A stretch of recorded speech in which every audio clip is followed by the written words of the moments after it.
আসসালামু আলাইকুম এভরিওয়ান, আশা করি আপনারা সবাই ভালো আছেন। আলহামদুলিল্লাহ আমি আল্লাহর রহমতে ভালো আছি। তো বর্তমান সময়ে আপনারা জানেন যে সরকার বদলের পরে এই মুহূর্তে কিন্তু বাংলাদেশের মধ্যে অস্থিরতা চলছে এবং আগেও প্রায় দ্রব্যমূল্যের সকল দাম নিয়ে অস্থিরতা ছিল। তবে এই মুহূর্তে আমরা লক্ষ্য করতে পারছি বাংলাদেশের সোনার বাজার থেকে শুরু করে একদম যে কাঁচা বাজার রয়েছে প্রত্যেকটা ক্ষেত্রেই কিন্তু দাম বৃদ্ধি ঘটছে এবং পরিবর্তন ঘটছে। আমরা বলতে পারি পরিবর্তন বলতে বাংলাদেশের বাজারে শুধুমাত্র দাম পরিবর্তন মানে দাম বৃদ্ধি পাওয়াকেই বোঝায়, কারণ দাম বাংলাদেশে যেটার দাম একবার বাড়ে সেটার দাম আর কমতে লক্ষ্য করা যায় না। তো সে ঠিক একইভাবে এই মুহূর্তে কিন্তু সোনার বাজারে অস্থিরতা চলছে, যদিও বা তার মধ্যে হালকা একটু কমেছে সোনার দাম আজকের দিনে।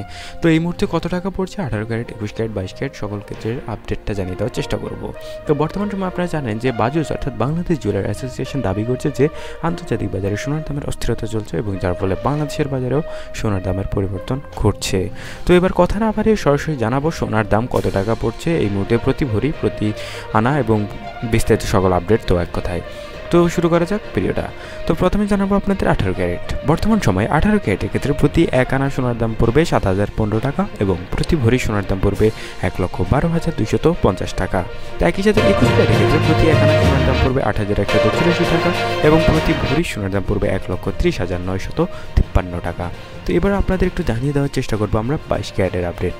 তো বর্তমান সময়ে আপনারা জানেন যে বাংলাদেশে আসলে দাম বৃদ্ধি পাচ্ছে, তো 22 ক্যারেটের ক্ষেত্রেও আমরা লক্ষ্য করতে পারছি যে বাংলাদেশের সবচেয়ে দামি ক্যারেট হচ্ছে 22 ক্যারেট, সেটা তো আপনারা জানেনই। তো 22 ক্যারেটের ক্ষেত্রে এই মুহূর্তে প্রাইসটা পড়ছে 8,573 টাকা প্রতি আনার দাম এবং প্রতি ভরি সোনার দাম পড়বে 22 ক্যারেটের 1,37,179 টাকা। তো এই মুহূর্তে এই ছিল আমাদের কাছে সর্বশেষ আপডেট। তো আপডেট জানতে আমাদের চ্যানেলটা সাবস্ক্রাইব করে রাখবেন এবং কবে নাগাদ কমবে সে বিষয়ে আপনাদের খুব দ্রুত আপডেট জানানো হবে। তো সবাই ভালো থাকবেন, আসসালামু আলাইকুম।